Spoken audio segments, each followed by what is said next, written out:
honestly think that we're dealing with a culture, it's culturally ingrained into the Yoruba as opposed to the Igbos. I grew up in, I was born in Mushi, and there were Igbo people doing businesses all around.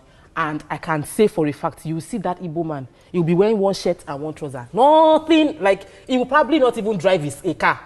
And his wife will be the one driving the big car. Yes. His wife will have rappers. You know when we say rappers? But George.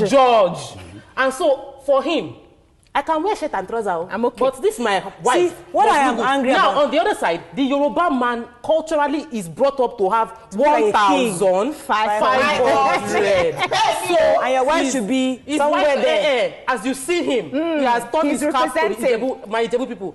So, I'll come to you because as a Yoruba woman, unfortunately, nobody told me this thing. God bless you. You should have tell your eyes. If I heard the gist that Yoruba, that Igbo men know how to take care of. I don't like wahala. Honestly, I was not born for wahala. God bless you. That is why I will marry an Igbo man. Hey, Chineke, come to our side. We'll take care of you. Benny! On national TV. Benny, let me tell you why. I have experienced all the Yoruba men, and it's not their fault.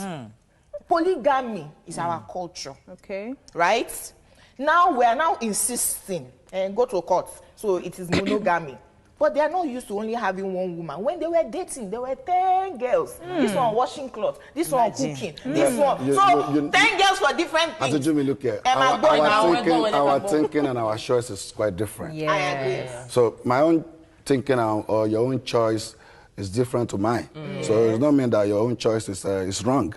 So you cannot just say... Somebody can choose fashion. The man that chose fashion is not wrong. He just likes fashion. Personal question. I know your reputation. I'm listening. I'm listening. Ask me, I'm here. I'm coming.